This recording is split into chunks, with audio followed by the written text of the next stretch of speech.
السلام علیکم ورحمۃ اللہ وبرکاتہ۔ ناظرین، اکثر محفل کیوں بھج جاتی ہے؟ ویڈیو آخر تک ضرور دیکھیں، پسند آئے یا نہ آئے کمنٹس کرنا نہ بھولیں، شکریہ۔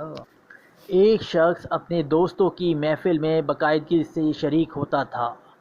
اچانک کسی اطلاع کے بغیر اس نے آنا چھوڑ دیا۔ کچھ دنوں کے بعد ایک انتہائی سرد رات میں اس محفل کے ایک بزرگ نے ان سے ملنے کا فیصلہ کیا اور اس کے گھر گئے۔ وہاں انہوں نے اس شخص کو گھر میں تنہا ایک آتش دان کے سامنے بیٹھا پایا جہاں روشن آگ جل رہی تھی۔ ماحول کافی آرام دہ تھا۔ اس شخص نے مہمان کا استقبال کیا۔ دونوں خاموشی سے بیٹھ گئے اور آتش دان کے آس پاس رقص کرتے شعلوں کو دیکھتے رہے۔ کچھ دیر بعد مہمان نے ایک لفظ کیے بغیر جلتے انگاروں میں سے ایک کا انتخاب کیا جو سب سے زیادہ چمک رہا تھا۔ اس کو چمٹے کے ساتھ اٹھایا اور ایک طرف الگ رکھ دیا۔ میزبان خاموش تھا مگر ہر چیز پر دھیان دے رہا تھا۔ کچھ ہی دیر میں تنہا انگارے کا شعلہ بجھنے لگا۔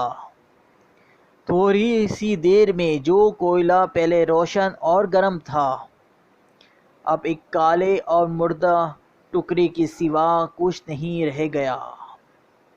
سلام کے بعد سے بہت ہی کم الفاظ بولے گئے تھے۔ روانگی سے پہلے مہمان نے بیکار کوئلہ اٹھایا اور اسے دوبارہ آگ کے بیچ رکھ دیا۔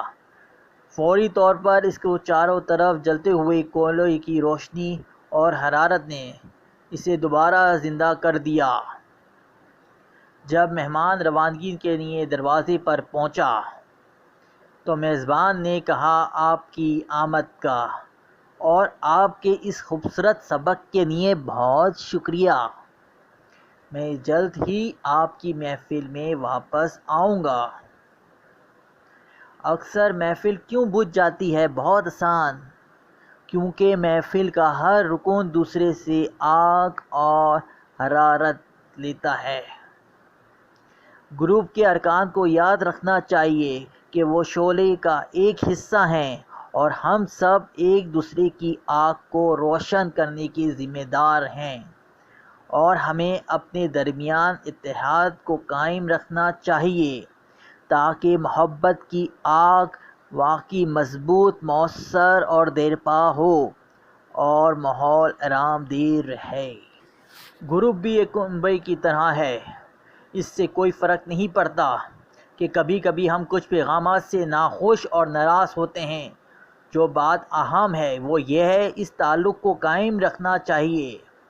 ہم یہاں ایک دوسرے کی خیریت سے آگاہ رہنے کے لیے، خیالات کا تبادلہ کرنے یا محض یہ جاننے کے لیے ہیں کہ ہم تنہا نہیں ہیں۔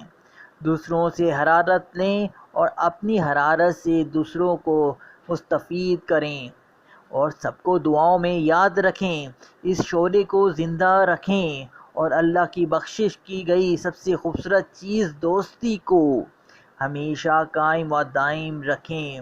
دعاؤں کا طلبگار ظہیر فیضان علی خان۔